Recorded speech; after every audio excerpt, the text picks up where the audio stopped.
This was, I think the project lasted 2.5 years, and I aged 15. All right, in those 2.5 years, we won the manufacturing lottery, which is somebody comes in your company to your plant and says, "Guess what? You're expanding. You have to build a brand new facility right next to where you are. So you're doubling in size, and we're bringing a ton of production here," which is again the dream for any manufacturing person, because typically what you see is the opposite, right? The plant closures, plant reductions, and stuff. So we won the lottery, and the company says, "Here it is."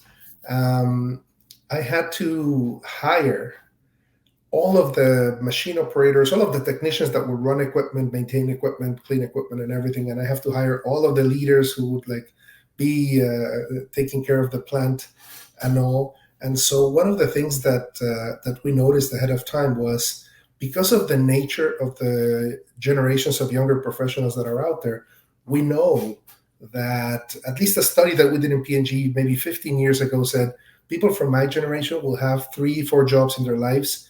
The people from the new generations will have 7 or 9 by the time they get to 29 years old. So we're like, oh my God. So how am I going to hire people? And then we're going to spend months and millions of dollars training them and qualifying them just to know that they're going to go. All right. So we started thinking, how do we make sure that whomever we hire are going to stay with us? Okay. Because that was becoming a nightmare. And one of the things that we did was something that sounds like it. I used to joke about this. I used to say, let me tell you about a very complicated algorithm that we have designed to make sure that people come and stay. Ask them. So I sat down with a group of like 20 young professionals out there who were going to work in my plant, and I asked them, okay, if I gave you a blank sheet and let you know what would be your dream so that you really want to come to work here every day and stay with us, what would it be? Right? And I had a blank sheet of paper, and I started taking notes. And they said, Lego table, swing chairs, a place to work out, PlayStation 4 with a big screen TV, a popcorn machine, beanbag chairs. All right. I don't know. They made a list. All right. I said, okay, well, that sounds very interesting. And so as soon as that finished, I went to my engineering manager and I said, Doug, everything that's in this list will be in our plant. He looked at it and he said, you're crazy. I'm like, yeah, I know. So do we need to go get more money? He's like, oh, hell yeah. Okay. So I had to go to my boss, right? And I said, boss, I need you to give me X amount of more dollars in the project. And by the way, you have to say yes. So this is the one ticket I'm going to use in our relationship where you are going to say yes and you're going to go to war for me. When I told him, he said, champ, I'm going to kill you. I'm like, I know, I'm crazy, but please get me this. All right. So I got the money. And I have pictures to show anyone who knows. And the people who work with us is we had swing chairs, a popcorn machine, a PlayStation 4 with a big screen that on Fridays we used to play a tournament. We used to play FIFA on the game, the Lego table, the bench, everything. All right. We had everything. The place when you entered was crazy. I told them, I do not have $100 million like Google to make an awesome office, but that doesn't mean that we cannot copy some of the very cool ideas that a Google office has. All right.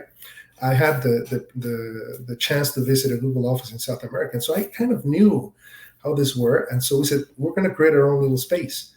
I had a mole inside of the group of younger kids that work in the plant who showed me some messages that they had in a little group chat that they had. And they were ecstatic. They're like, we look better than the head office, right? Our place rocks. Well, guess what? The attrition levels, which in manufacturing is a normal manufacturing plant in non-COVID days would be like 7.5 to 8.5. We had less than 1% attrition, right? People were coming and having a blast here, right? And what I told my bosses is, I'm going to have you come here and figure out what happened here, because when people come to our plant, they're going to say, what the hell happened here? And it did, all right? And it was fantastic. And we had no attrition. people had a great time. It was very, very good.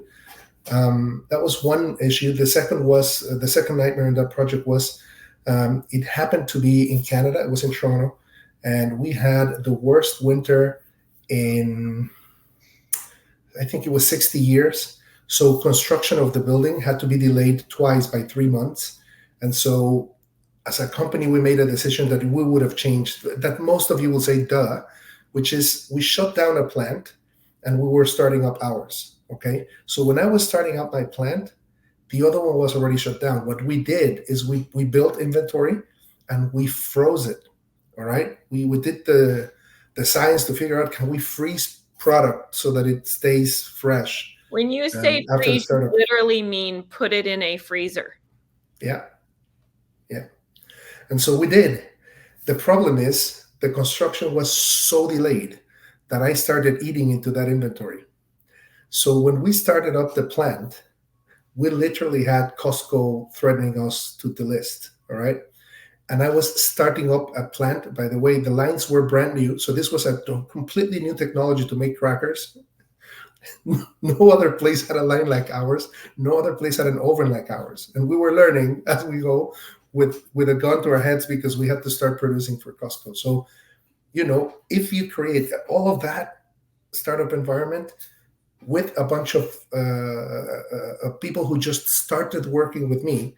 And so I believe that if I had not created all of that, I call it the playground, for people to have a good time, they would have left because it was stressful like you don't want to know. Right?